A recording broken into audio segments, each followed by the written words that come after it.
Good evening, and welcome to the Human Error News Network. We're the broadcast that goes beyond the headlines to investigate the systems behind the stories. Tonight, we've got a special report for you. We're calling it the blame game. You know how it goes. When a mistake happens, when there's an accident, our first instinct is to find someone to point the finger at. But what if we're pointing in the completely wrong direction?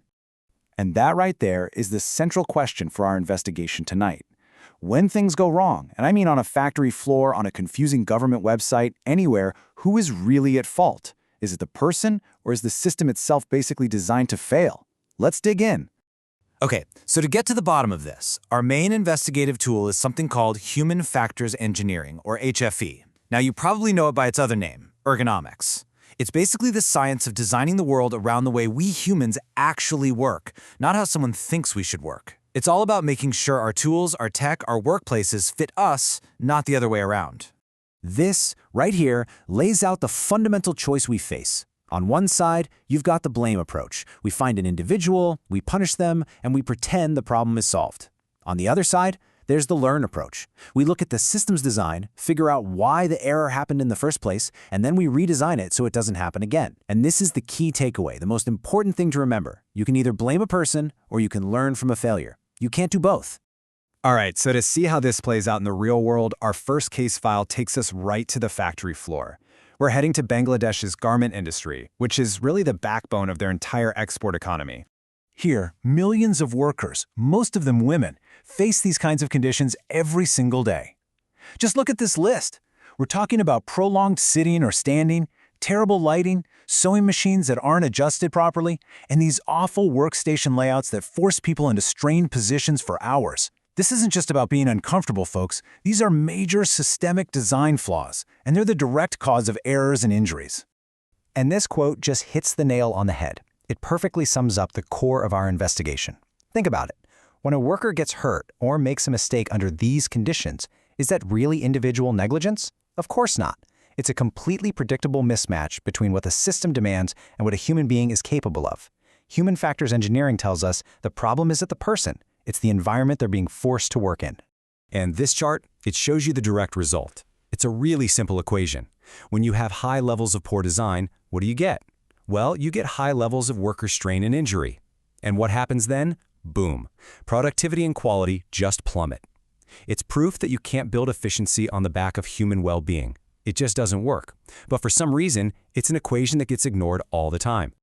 Okay, let's move on to our next case file. Because I want to be really clear, this isn't just about factories. These kinds of design failures, they are all around us. They affect every single one of us in our daily lives. I mean, just think about your own life for a second. Have you ever seen a confusing road sign that almost caused an accident? Or tried to use a public service website that's so ridiculously complicated you just give up? Especially if you're not a tech wizard. Come on, we've all been there. These aren't your personal failings. They are 100% failures of design. The system simply was not built with you, the end user, in mind. This quote right here is so powerful. It completely reframes the entire conversation. Human error suddenly stops being this random, unpredictable mistake made by some careless person. Instead, you start to see it for what it is, the inevitable, completely predictable result of a system that is literally setting people up to fail. So, okay, we've established the problem is the system, not the person. The big question is, how do we fix it? Well, the good news is there is a clear blueprint. We actually know how to build better, more human-centered systems. But it's not a single quick fix. It takes a coordinated three-level strategy. First, at the policy level, you need governments to actually write ergonomic standards into labor laws. Then, at the organizational level, companies have to train their managers and engineers to see this stuff as a core part of performance, not some fluffy add-on. And finally, at the academic level, we've got to expand university programs to create a whole new generation of HFE experts who know how to build human-centered systems from the ground up. And the payoff for doing all this, it's huge. You can see it right here. This isn't just about, feeling good. We're talking about real economic gains from higher productivity. We're talking about massive social good from safer workplaces and healthier people. And ultimately, it leads to better governance, with public services that are actually inclusive and accessible to all citizens. So here we are at our final verdict. And it all comes back to that simple, yet really profound choice we talked about at the beginning. When something fails, there are two paths. You can blame the person, or you can fix the system. One path leads to making the same mistakes over and over again. The other one? That one leads to real progress. And that brings us to our final question, a question for you tonight. The next time a system frustrates you, you're stuck at a confusing intersection, you can't figure out a new app, you hear a news report about an accident, what are you going to choose to see?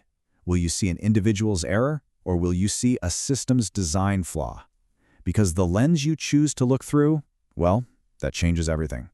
That's all for this special report from the Human Era News Network. Thanks for watching.